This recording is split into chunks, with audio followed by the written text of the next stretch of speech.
ماہر نفسیات. میں ان کو کہتا تھا نفسیاتی ڈاکٹر. ایک ڈاکٹر نے پیغام پہنچوایا, مفتی صاحب ہم کوئی نفسیاتی تھوڑی ہیں جو آپ ہمیں نفسیاتی ڈاکٹر کہتے ہو. تو بات صحیح ہے یار, یہ لفظ میں رجوع کر رہا ہوں. اس نفسیاتی ڈاکٹر کا مطلب ہے ڈاکٹر تو خود نفسیاتی ہے. تو یہ غلط جملہ میں نے کہا, ماہر نفسیات کہنا چاہیے.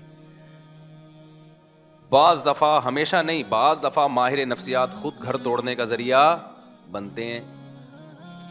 خود ماہر نفسیات گھر توڑ رہا ہوتا ہے بیٹھ کے بیچارہ, اس کو پتہ نہیں ہوتا کہ میں جو علاج, کیونکہ ہمارے یہاں جو نفسیات پڑھی جا رہی ہے نا وہ گوروں سے لی جا رہی ہے. زیادہ تر علوم اور کتابیں کہاں سے آ رہی ہیں, بولو, وہاں سے. تو وہ اپنا خاندان نہیں بچا سکے, وہ تمہارا کہاں سے بچائیں گے. بچوں کی تربیت ہمیں بتا رہے ہیں وہ ماہر نفسیات تو یورپ میں پڑھ کے آئے ہیں. کیا ہو گیا تم لوگوں کو خدا کے لیے, مجھے تو رونے کا دل کرتا ہے. لوگ بڑے, ایسی خواتین بھی آ رہی ہیں, ایسے مرد بھی آ رہے ہیں ٹک ٹاک پہ, فیس بک پہ, آپ کو بچوں کی تربیت بتا رہے ہیں. ایکچولی بچوں کی سیلف رسپیکٹ, ایکچولی آپ بچے کو, میں نے ایک دفعہ ڈانٹا تھا تو سہم گیا تھا, تو میں نے کہا no problem, it is okay, اس طرح کر کے. اس سے تو بچے کی ویسی ہی ایسی کی تھی تیسی ہو جائے گی. ان لوگوں کے بچے ہوتے کہاں ہیں جو ان سے آپ تربیت کا پوچھ رہے ہو. ایک آدھ بچہ کیا ہے, یہ تو ویسی گریبی میں پل جائے. بچے کہاں ہیں ان لوگوں, بچے تو ہم لوگ کے ہیں الحمدللہ. ان کے کہاں بچے ہیں یار, ان سے پوچھو کہ تربیت کیسے ہوتی ہے. یہ ہے عقیدت میں اندھا ہو جانا, جو ابھی میں مثالیں دے رہا تھا نا. اب گورے نے پنکھا اچھا بنا لیا, ایئر کنڈیشن اچھا بنا لیا, چاند پہ پہنچ گیا, تو ہم اس کی چند چیزیں دیکھ کر اب عقیدت میں کیا ہو گئے ہیں, پاگل. جو چیز اس کے پاس نہیں ہے وہ بھی اس سے لے رہے ہیں. اور ہمارے اندر چند خامیاں ہیں وہی, اور وہ بھی ہماری نہیں ہے, ہمارے حکمرانوں کی وجہ سے ہیں. ہماری ہوتی تو یہیں کے ڈاکٹر یورپ میں کیوں ہوتے, امریکہ میں اتنی بڑی بڑی پوسٹوں پر کیوں بیٹھے ہوئے ہوتے بھائی. یہیں کے سائنٹسٹ اتنی بڑی بڑی پوسٹوں پر بیٹھے ہوئے ہیں. ٹاپ 10 سائنسدانوں میں پاکستانی کا شمار ہوتا ہے, ایک پاکستانی کا. تو اس کا مطلب پروڈکٹ غلط تھوڑی ہے, حکمران ہیں جنہوں نے بیڑا غرق کر کے رکھا ہوا ہے. تو جب بیڑا غرق ان لوگوں نے کیا ہوا ہے نا ہمارا, تو اب اس کی وجہ سے کچھ ہمارے اندر برائیاں بھی پیدا ہو گئیں. تو ان برائیوں کی وجہ سے بغض اور نفرت میں ہم اتنا آگے چلے گئے کہ اب ہر اچھائی بھی ہمیں کیا لگتی ہے, برائی لگتی ہے. تو یہ بھی بیلنس نہیں ہے. تو گورے سے مت پوچھا کرو بھائی, ماہر نفسیات جو ہے نا, وہ گورا اپنی قوم کو ڈپریشن سے نہیں بچا سکا, وہ اپنی قوم کو اسٹریس سے نہیں بچا سکا. اسٹریس کا اصل علاج اسلام کے پاس ہے. کچھ ماہر نفسیات ایسے ہیں جو مذہب کو بھی فالو کرتے ہیں, وہ بتاتے ہیں, وہ قرآن کی آیتیں ہی بتا رہے ہوتے ہیں. ٹھیک ہے, میں سارے ماہر نفسیات کو غلط نہیں کہہ رہا, لیکن ہمارے یہاں میجورٹی جو ماہر نفسیات کی ہے ان کو نہیں پتا میرے بھائی. چند اصول تو ہیں, وہ تو اسلام پہلے سے بتا چکا ہے, لیکن جو اصل چیز ہے نا وہ بتا دے گا, عمل نہیں کروا سکتا کیونکہ خود اس کا عمل نہیں ہوگا. سب سے پہلا اصول ہے دنیا کو مسافر خانہ سمجھو, یہ رہنے کی جگہ ہی نہیں ہے, ایسی کی تیسی, ختم. ٹینشن کیا ہوئی, ختم. اور مسافر خانہ بھی ایسا ہے کہ مرنے کے بعد فنا ہو کے ختم نہیں ہو جاتے, کیونکہ ایسا مسافر خانہ ماننے سے تو ٹینشن بڑھتی ہے. ختم, اچھا لے بھائی, ابھی ہم تو اس پہ رو رہے ہیں کہ یہ چیز چھن گئی, یہ چیز چھن گئی, ایک دن سب کچھ ہی چھن جائے گا, تو اس سے ٹینشن کم ہوگی بڑھے گی, اس سے تو بڑھے گی. تو موت ہی تو ان کی سب سے بڑی ٹینشن ہے. اب آپ کے پاس کوئی بندہ آیا, آپ اس کو کہہ رہے ہو دیکھو, وہ کہہ رہے میری گاڑی چوری ہو گئی, میں بہت اسٹریس میں ہوں. تو ہم کہیں دیکھو دنیا مسافر خانہ ہے, ایک دن سب ختم ہو جائے گا. تو ہم اس کو اس کی ٹینشن ختم کرنے کے لیے یہ بات کر رہے ہیں. اس وقت وہ کہہ لے گا ہاں یار سب ختم ہو جائے گا, تو ابھی ختم ہو گیا تو کیا ہو گیا. لیکن گھر جب جا کے اکیلے میں جب غور کرے گا نا, بولے گا یہ تو بڑی ٹینشن میں ڈال دیا مجھے. ابھی تو صرف گاڑی ختم ہوئی ہے, کل گردہ بھی ختم ہو جائے گا, آنکھیں بھی ختم ہو جائیں گی, قبر میں مرا ہوا ہوں گا. ابے یہ کیا ہے. تو اس سے ٹینشن کم نہیں ہوگی میرے بھائی, ٹینشن کیا ہوگی, خطرہ ہے. 100% ضروری نہیں, لیکن امکان ہے کہ بڑھ جائے. بڑھاپے میں سب کچھ ختم ہو جاتا ہے, صرف ایک زندگی باقی ہوتی ہے آپ کی, نہ دیکھنے کے قابل نہ سننے کے قابل. تو جوان آدمی بڑھاپے کا سوچ سوچ کے خوش ہوتا ہے, یہ ٹینشن میں جاتا ہے. تو چیزیں ختم ہونے کے سے ٹینشن کم نہیں ہوتی, ٹینشن بڑھتی. ہاں جب ٹینشن ختم ہوگی, جب آپ کو پتا ہے یہاں جو ٹینشن ہے اگر صبر کیا, پہلی بات یہ اللہ کی طرف سے ہے, خود بخود نہیں, اتفاق سے کچھ بھی نہیں ہوتا دنیا میں. یہ اللہ کی طرف سے اور آگے اس کا بدلہ ملنے والا ہے. یعقوب علیہ السلام سے زیادہ کس کی ٹینشن ہو سکتی ہے؟ بچہ گم گیا. لیکن کیا فرماتے ہیں؟ اعلم من اللہ، میں اللہ کے بارے میں وہ جانتا ہوں جو تم نہیں جانتے. اللہ سے امیدیں بھی لگائی ہوئی ہیں. ساری زندگی روتے روتے گزری، مگر ایک تسلی بھی ہے. رونا غیر اختیاری چیز ہے، اس پہ تو کوئی پابندی نہیں لگا سکتا. بلکہ ماہر نفسیات تو کہتے ہیں کہ رونا بہتر ہے نہ رونے سے. نہ رونا اس کی علامت ہے آپ شوق میں گئے ہوئے ہو، پتہ نہیں کھوپڑی کام بھی کر رہی ہے کہ نہیں کر رہی ہے. رونا تو اس کی علامت ہے پورے 14 طبق آپ کے ابھی صحیح ہیں، سیٹنگ پہ چل رہے ہو آپ. غم کی بات پہ رونا آ رہا ہے، خوشی کی بات پہ خوشی ہو رہی ہے. بعض لوگ ایسے بیوقوف ہوتے ہیں نا، لطیفے پہ ہنستے ہیں، یہاں بیٹھے ہوتے ہیں میرے سامنے نا، اتنا اچھا لطیفہ سناتا ہوں پھر بھی یوں کر کے بیٹھے ہوئے. مجھے غصہ آ رہا ہوتا ہے یار یہ بندہ ہے کیا ہے. نارمل آدمی خوشی کی بات پہ خوش ہوگا، غم کی بات پہ کیا ہوگا، اس کو غم ہوگا، رو کے اظہار بھی ہوگا اس کے غم کا. تو یہ تو حصہ ہے زندگی. اس سے آگے جب معاملہ بڑھتا ہے تو وہ خراب ہو جاتا ہے معاملہ. وہ معاملہ کیا ہو جاتا ہے؟ خراب. تو یعقوب علیہ السلام کو کیسی تسلیاں تھیں. موسیٰ علیہ السلام کتنی پریشانیوں میں. قوم جب کہتی ہے ہم تو اے موسیٰ تیرے آنے سے پہلے بھی اوذینا من قبل ان تأتینا ومن بعد ما جئتنا، اے موسیٰ تیرے آنے سے پہلے بھی مصیبتوں میں تھے، تیرے آنے کے بعد بھی مصیبتیں کم نہیں ہوئی بلکہ اور بڑھ گئیں. موسیٰ علیہ السلام نے فرمایا عسیٰ ربکم، اللہ سے امید ہے وہ تم پر رحم کرے گا، ویستخلفکم فی الارض، اور صرف مصیبتیں دور نہیں کرے گا، تمہیں زمین کی حکومت دے دے گا. ارے بھائی غلام قوم ہے اور الیکشن کا بھی رواج نہیں تھا تو کیسے حکومت آ جائے گی؟ اللہ سے امید ہے. استعینوا باللہ واصبروا، اللہ سے مدد طلب کرو، صبر کرو. ان الارض للہ، یہ تسلی کا جملہ ماہر نفسیات کے پاس جو گوروں سے متاثر ہوتے ہیں ان کے پاس یہ جملہ نہیں ہے. ان الارض للہ، زمین کا مالک کون ہے؟ اللہ. تو جس کا مالک ہے وہ اٹھا کے دے دے گا. اب دیکھو ایک بات ہے، آپ کسی ایک بہت بڑی خوبصورت لینڈ کروزر میں گھوم رہے ہو، یا آپ کا دشمن گھوم رہا ہے، ایک V8 میں گھوم رہا ہے آپ کا دشمن، آپ اسے دیکھ دیکھ کے جل رہے ہو، حسد کھا رہے ہو، ہائے ہائے ہائے ایک تو میرا دشمن، میں گدھے پہ اور یہ اتنی بڑی گاڑی میں. ایک بندہ آ کے کہتا ہے بھائی یہ گاڑی میری ہے اور تو میرا ماموں ہے، فکر نہ کر، یہ میں اس سے لے کے تجھے دے دوں گا. اب ساری ٹینشن کیا ہو گئی؟ ختم. جب آپ کو پتا چلے گا مالک یہ ہے، پہلے آپ سمجھ رہے تھے شاید وہ مالک ہے تو آپ ٹینشن میں جا رہے تھے. جب آپ کو پتا چلے گا وہ مالک ہے ہی نہیں ہے، بھائی مالک کون ہے؟ یہ صاحب ہیں، یا میرا باپ میرا اس کا مالک ہے. ماموں کو بھی چھوڑو، باپ. مثال دینی ہے تو پھر پوری خاندانی مثال ہو نا. آپ کے والد صاحب آئے، بیٹا کیوں تم جل رہے ہو، کیوں حسد میں آ رہے ہو، کیوں ٹینشن میں جا رہے ہو؟ آپ نے کہا ابا یہ بھی میرا کلاس فیلو تھا، یہ میٹرک میں فیل تھا اور میں A+ سے پاس ہوا تھا، آج یہ لینڈ کروزر میں گھوم رہا ہے، اس کو دیکھ دیکھ کے جل رہا ہوں میں. ابا کہتے ہیں بیٹا یہ گاڑی کس کی ہے؟ میری ہے، میں ابھی شو روم سے لے کر آیا ہوں، اس کو میں نے چلانے کے لیے دی ہے. ساری ٹینشن ایک سیکنڈ میں ختم. کسی ماہر نفسیات اور گولی کھانے کی ضرورت پڑے گی آپ کو؟ کیا ہو گیا بھائی؟ تو اللہ میاں کہتے ہیں ان الارض للہ، یہ زمین کا مالک کون ہے؟ اللہ ہے. موسیٰ علیہ السلام نے اسی طرح سے، موسیٰ علیہ السلام تو کسی یونیورسٹی میں نہیں پڑھ کر آئے تھے، یہ گوروں کی کتابیں پڑھی انہوں نے، قانون کی اور نفسیات کی کتابیں. موسیٰ علیہ السلام نے فرمایا ان الارض للہ، میری قوم زمین کا بادشاہ یہ نہیں ہے بھائی، تمہیں غلط. یہ تو اللہ میاں نے اس کو تھوڑے دن استعمال کے لیے مصر کی حکومت دے دی. تو مالک کون ہے بھائی؟ اللہ مالک ہے، جب چاہے گا اٹھا کے تمہیں دے دے گا. سوال پیدا ہوتا ہے ہمیں تو نہیں دی اللہ نے، فلاں گاڑی لے کے گھوم رہا، ہم نے یہ سوچ کے تسلی کی کہ اصل گاڑی کا مالک کون ہے؟ اللہ ہے. تو اللہ جب چاہے گا ہمیں دے دے گا، لیکن اب تک کی رپورٹ کے مطابق دی نہیں. یہ ٹینشن ہوتی ہے لوگوں کو.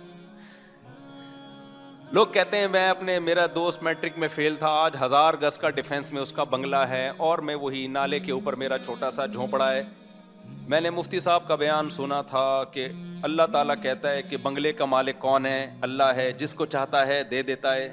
تو میں اسی امید پہ خوش ہو گیا تھا بغیر گولی کھائے، ڈپریشن کی گولی کھائے بغیر، کہ بھائی اصل مالک تو اللہ جب چاہے گا مجھے دے دے گا.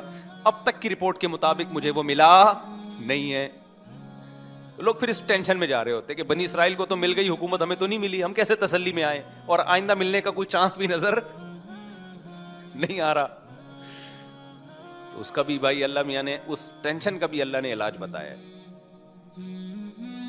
وہ ٹینشن کا علاج یہ ہے, انا للہ و انا الیہ راجعون قل لن یصیبنا الا ما کتب اللہ لنا هو مولانا. ہمیں جو مصیبت پہنچتی ہے اللہ کی طرف سے پہنچتی ہے, وہ ہمارا دشمن نہیں ہے, وہ ہمارا دوست ہے. دوست جب کوئی ٹینشن دیتا ہے تو وہ ٹینشن دیکھنے میں لگتی ہے, حقیقت میں نہیں ہوتی. وہ ٹینشن ہمیں اور ترقی دینے کے لیے ہوتی ہے. ایک ٹیکا وہ ہوتا ہے جو دشمن سوئی چبھوتا ہے آپ کے, ایک سوئی وہ ہوتی ہے جو ڈاکٹر چبھوتا ہے. ڈاکٹر کے بارے میں پتا ہوتا ہے کہ بھائی یہ جو ٹیکا لگا رہا ہے چیخ تو نکلے گی, ہر ٹیکے میں چیخ تھوڑی بہت نکلتی ہے, چیخ تو نکلے گی, لیکن پیسے دے کے لگوا رہے ہوتے ہیں ٹیکا. کیوں نہیں لگایا ڈاکٹر صاحب ابھی تک, کیا ہو گیا, کہہ رہے ہوتے ہیں کہ نہیں ہوتے, پیسے دیے ہیں ٹیکا لگاؤ بھائی, انجیکشن لگاؤ. لیکن ایک ٹیکا دشمن لگاتا ہے, دونوں ٹیکوں میں دشمن ٹیکا لگا دے آپ فوراً خطرہ کہ زہر کا انجیکشن تو نہیں ٹھوک دیا اس نے کہیں. یہی ہوتا ہے کہ نہیں ہوتا بھائی, اب تو گئے. تو بھائی جو ٹینشن دے رہا ہے, دینے والے سے بڑا فرق پڑتا ہے, دینے والا دشمن ہے یا دوست ہے. اللہ اگر اسی طرح کرتا نا جیسے بنی اسرائیل کو اللہ نے حکومت دے دی, تو اللہ ہمیں فلانے کا بنگلہ ہمیں دے دیتا, فلانے کی گاڑی ہمیں دے دیتا, زمین آسمان کا نظام کیا ہو جاتا, برباد. اللہ کہتے ہیں دار الامتحان ہے, یہاں کسی کو دے کے آزماؤں گا اور کسی سے لے کے آزماؤں گا. جو صبر کرے گا تو اللہ کہتے ہیں وَلِلَّهِ مِيرَاثُ السَّمَاوَاتِ وَالْأَرْضِ, سب کچھ میرا ہے. یہ جو ڈیفنس میں 1000 گز کا بنگلہ جس کو تم دیکھ کے سمجھ رہے ہو یہ اس کا ہے, یہ اس کا نہیں ہے, تو ٹینشن تو بڑھ گئی نا, یہیں سے ختم ہو گئی ٹینشن. بھائی اس کا ہے ہی نہیں, بے وقوف آدمی کا, جو تو کہہ رہا ہے یہ لینڈ کروزر اس کی ہے اور میں میٹرک پاس A+ سے ہوا تھا اور یہ بھاگا ہوا, اس کی کہاں سے ہے. آزمائش کے لیے اللہ نے تھوڑے دنوں کے لیے اس کو دی ہوئی ہے, تھوڑے دنوں میں مرے گا ختم, تو تو بھی مرے گا, تیرا جھونپڑا بھی کیا ختم.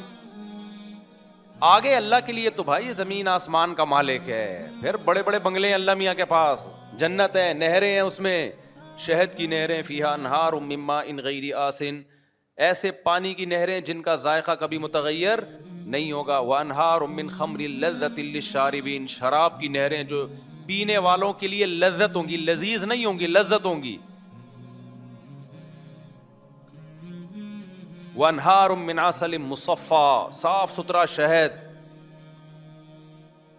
لبن لم یتغیر طعمہ, ایسا لبن جس کا ذائقہ چینج نہیں ہوگا. فی غرفات آمنون, ایسے بالا خانے ہوں گے جن میں یہ امن سے رہیں گے. آج دولت کے ساتھ جب کوئی رہتا ہے تو ایک خوف ہوتا ہے اس کو چھن نہ جائے, چھننے کا خوف نہیں ہوگا. اور ایسے گھنے باغات, آبشاریں, نہریں, یہ تو کچھ بھی نہیں ہے. 1000 گز کے بنگلے بھائی, ان کی 2 ٹکے کی حیثیت بولو نہیں ہے. تو تمہاری گاڑی ایک بندے کی 125 چھن گئی, اچھا انہی دنوں میں میری بھی 125 چھنی تھی لیکن مجھے مل گئی تھی, خیر تو اس کی بھی چھن گئی, نہیں ملی, تو ایسے پھوٹ پھوٹ کے رو رہا ہے, پھوٹ پھوٹ کے رو رہا ہے. میں نے کہا کیا ہو گیا, WR ہے نا, سفر کیا کر. روتا مادی چیزوں پہ روتا ہوا بالکل بھی اچھا, انسانوں کے بچھڑنے پہ روئے پھر بھی سمجھ میں آتا ہے, انسان کی ایک ویلیو ہے. مادی چیزوں پہ بچھڑنے پہ رو رہے ہو یار تم, اس میں تو آنسو بھی نہ بہایا کرو پیسے چھننے پہ. جب کوئی آ کے روتا ہے مفتی صاحب میرے 1 کروڑ کا نقصان ہو گیا, آنسو, حقیقت بتاؤں آپ کو, میرے دل میں اس کی ویلیو کیا ہوتی ہے, گھٹ جاتی. اس پہ رو رہا ہوں نا, بیوی مر گئی, آنسو, دل چاہتا ہے اس کو گلے لگاؤں کہ یار بیوی سے محبت کرتا تھا. عورت رو رہی ہو یا باپ رو رہا ہو بیٹے کے بچھڑنے پہ, بھائی رو رہا ہو بھائی کے بچھڑنے پہ, تو انسان کی تو ایک کیا ہے, ایک ویلیو ہے نا. یہ تو انسانی فطرت ہے کہ اللہ نے انسانوں کو انسانوں میں پیدا کیا ہے, تو بچھڑنے پہ روتے ہیں. تو یہ قابل تعریف ہے یہ عمل. جو نہیں رو رہا اس پہ افسوس ہونا چاہیے کہ ابے تو کیا کوئی تیرے کو پتھر ہے. لیکن جو دولت کے بچھڑنے پہ روتا ہے, میں نہیں کہہ رہا ٹینشن نہیں ہوتی, وہ تو ہوتی ہے, لیکن اتنی کہ رونا شروع کر دو, بلند ذوق نظر نہیں ہے, یہ اس کی علامت ہے. اسی طرح جو معشوقہ کے بچھڑنے پہ رو رہا ہے, یہ بھی بلند ذوق نظر. اتنا عشق میں آگے جاؤ نہیں میرے بھائی, اتنا عشق میں آگے جاؤ نہیں. اعتدال رکھو. اور جو جس معشوقہ پہ تم پاگلوں کی طرح مر رہے ہو نا, سوچ لو اس کا بڑھاپا بھی آنے والا ہے کل. تھوڑی سی آڑی ترشی ہو گئی تو پھر دیکھنا کون مرتا ہے. عاشق کے دعوے دیکھو نا ایسے, مجھے پاکیزہ محبت اور پاکیزہ واکیزہ محبت. پاکیزہ محبت ہے تو یہ پھر 90 سال میں کر کے دکھانا یہ والی محبت اس سے, جب یہ 90 کی ہو جائے گی. اور جو پرانی فلموں کی ہیروئنز ہوتی ہیں نا 75 کی, ان کی تصویر دیکھا کرو 2021 میں کیسی لگ رہی ہیں وہ. تو وہ ہیروئن ہو کے ایسی لگ رہی ہوگی تو تم سوچو کہ تمہاری والی تو کیا ہوگی, وہ کیا لگے گی. تو یہ ڈسٹیمپر ہوا ہے, تھوڑا سا کیا ہوا ہے, ڈسٹیمپر ہوا ہے. بس اس کے کہانیاں ہیں. اور تھوڑا سا ڈسٹیمپر اترنا شروع ہوا, اور اب تو میک اپ سے ہی اتنا ڈسٹیمپر ہو جاتا ہے پتہ ہی نہیں چلتا ہوتا سچی مچی والا کون سا ہے. وہ ایک آدمی کی شادی ہوئی, سچا واقعہ, چند دن پہلے میرے پاس آیا کہ میں نے دلہن کو میک اپ میں دیکھا تھا, جب پہلی رات میں منہ دھو کے آئی تو میں تو بے ہوش ہونے لگا. واقعی وہ بے ہوش, اس کی حالت دیکھ کے لگ رہا تھا ایسے عجیب حالت ہو گئی تھی اس کی. تو مجھے خیال ہوا بعد میں, اس کے جانے کے بعد ایک آئیڈیا ذہن میں, اس کو تو میں نے مشورہ دیا, بھائی اب اللہ کا نام لے کے صبر کرو یار, گزارا چلاؤ. تم نے دیکھا کیوں میک اپ میں, بغیر میک اپ کے دیکھ لیتے اس کو. کہہ رہے وہ دیکھنے ہی نہیں دے رہے تھے. لڑکی والے بھی بڑے ہوشیار ہیں, میک اپ ایسے ایسے آ رہے ہیں بالکل, وہ اس کے الفاظ تھے 180 ڈگری پہ نکلی وہ. تو بہت زیادہ ٹینشن میں تھا, بہت زیادہ ٹینشن میں, بالکل ایسا لگ رہا تھا مر جائے گا غم سے. تو میں نے تو اس کو مشورہ دیا کہ غور کر لو یار, اس کو بھی, اب اس کو بیچاری کو چھوڑو گے تم کہاں بچیاں طلاقوں کے بعد, کہ ماں باپ پر کیا قیامت گزرتی ہے, اپنی بہنوں کو سامنے رکھ کے سوچو. تو کہہ رہی انہوں نے مجھے دھوکہ دیا ہے. میں نے کہا دھوکہ تو سبھی اسی طرح ہی کرتے ہیں. بچی کو جب کوئی دیکھنے کے لیے آئے گا تو کچھ تو زینت اختیار کی جاتی ہے نا. تو آپ کا فرض تھا کہ اپنی ماں بہنوں کو کسی ٹائم پہ اچانک بھیج کے دکھا لیتے. خیر وہ بالکل ہی 180 ڈگری پہ نکلے. تو میں نے ان سے کہا کہ بھئی آپ ایسا کریں, اس کو بھی رکھیں, ایک اور بھی کر لیں. تو وہ کہہ رہے نہیں میری سمجھ میں نہیں آ رہی. تو ان کے جانے کے بعد ایک ترکیب میرے ذہن میں آئی, وہ پھر وہ بندے کا نمبر بھی نہیں تھا, ورنہ میں فون کر کے بتاتا کہ یار وہی والا میک اپ جو جس میں آپ نے دیکھا تھا نا, اب جب آپ شام کو گھر پہ آتے ہو تو بیگم کے پاس ایک بیوٹی پارلر کھلوا لو, بولو یہی ڈیزائن چاہیے مجھے رات کو. بہترین حل ہو گیا کہ نہیں ہو گیا. وہ بندہ بھی مالدار ہے, مالدار آدمی ہے.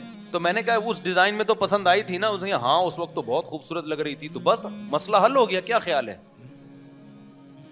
بھائی, جب شام کو آفس سے گھر آؤ, بیگم کے قریب وہی بیوٹی پارلر یا وہی خاتون جس نے بیگم کو تیار کیا تھا, ان کو ہر منتھلی کچھ پیسے بانٹ دو, پیسے دے دو منتھلی, ان کو تنخواہ پہ رکھ لو, مجھے یہ والا ڈیزائن چاہیے بھائی شام کے وقت میں, بس وہ ڈیزائن.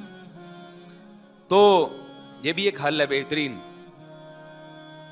اور آج کل مرد بھی بیوٹی پارلر سے بالکل 180 ڈگری پہ ہوئے ہوتے ہیں. یہ دھوکہ صرف یک طرفہ نہیں ہو رہا, آدمی بھی سارے پھوڑے پھنسے جو ہے نا وہ باقاعدہ اس سے بھرائی ہوتی ہے.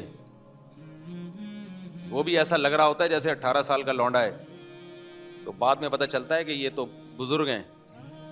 ایسے کالے کولے لگائے ہوئے ہوتے ہیں, سفید بالوں کو ایسے اسٹائل سے کیا ہوا ہوتا ہے. یہ بھی بہت دھوکے ہوئے ہیں. خیر ہمارا یہ ٹاپک نہیں, ہم تو بھائی یہ بات لے کے ٹینشن دور کرنے کی بات میں کر رہا تھا. کس کی بات کر رہا تھا؟ ٹینشن دور کرنے کی. اچھا, مجھے بعض لوگ بہت کہتے ہیں آپ ایسے مزاح والے انداز میں بات چیت کرتے ہو, مسجد کے تقدس کے خلاف ہے. میں ٹاپک ٹینشن ختم کرنے کا کر رہا ہوں, اور میں ایسے ڈراؤں آپ کو, اور جس سے ٹینشن ختم ہونے کے بجائے بڑھ جائے, تو آپ کو سوچو یار. اور میرا یہ اسٹائل اس لیے بھی ہے کہ پرانے زمانے میں اور اس زمانے میں فرق ہے. پہلے علماء جہنم کی آگ سے ڈرایا کرتے تھے, لوگوں کو رلایا کرتے تھے. میرے بھی پرانے بیانات زیادہ رلانے والے ہی ہوتے تھے. جو مجھے بچپن سے جانتے ہیں نا, ان کو پتہ ہے میرے پہلے بیانات اس اسٹائل میں نہیں ہوتے تھے. اس میں خوف کا عنصر زیادہ ہوتا تھا. لیکن جب حالات لوگوں کے سامنے آتے ہیں تو اندازہ ہوا کہ پہلے ہی لوگ گھروں میں رو رہے ہیں, سیاسی حالات میں الگ رو رہے ہیں, گھروں کے اندر الگ رو رہے ہیں. تو یہاں بھی اگر روئیں گے تو یہ تو بیچارے بالکل ختم ہو جائیں گے. بالکل یہ اٹھنے کے قابل یہ قوم. مولویوں سے بھی لوگ مسجدوں میں دور بھاگ رہے ہیں اسی وجہ سے. کہہ رہے ہیں وہ الگ ڈرا رہا ہوتا ہے, جب اخبار پڑھو تو وہ الگ ڈرا رہا ہوتا ہے، ملک ڈالر یہ ہونے والا ہے اور ایسے ہونے والا، ہو کچھ بھی نہیں رہا ہوتا کسی کے ساتھ. جن کے ساتھ ہو رہا ہوتا ہے وہ تو چلو ہو رہا ہے، جن کے ساتھ نہیں ہو رہا ہوتا ہے نا وہ بھی خوف میں آئے ہوئے ہوتے ہیں. تو اس لیے بھائی ہمارا اسٹائل چینج نہ کرواؤ، یہ نیچرل ہے، یہ نہیں ہو سکتا. مجھے مسلسل لوگ روک کے روڈوں پہ روک کے آپ جو ہے نا یہ اسٹائل چھوڑ دیں. آپ بہت سارے لوگ ہیں جن کے میں نام بھی لے سکتا ہوں لیکن میں لے نہیں رہا نام، کہ یہ نہ کریں، یوں نہ کریں، ایسا نہ کریں. تو بھائی جس کو بات سمجھ میں آ رہی ہے بیان سننے آئے، نہیں آ رہی تو کوئی ایک ہم ہی تھوڑی ہیں اکیلے دنیا میں. بہت سارے علماء دین کی خدمت کر رہے ہیں، آپ ان سے بیان سنیں. میں خود بعض علماء کے بیانات سنتا ہوں اپنی اصلاح کے لیے جا کے. میں جب اجتماع میں جاتا ہوں تو آپ لوگوں کی اصلاح کے لیے تھوڑی جاتا ہوں تبلیغی اجتماع میں، تو اپنی اصلاح کے لیے جاتا ہوں. آپ بزرگوں کے بیانات سننے جاتا ہوں، اپنی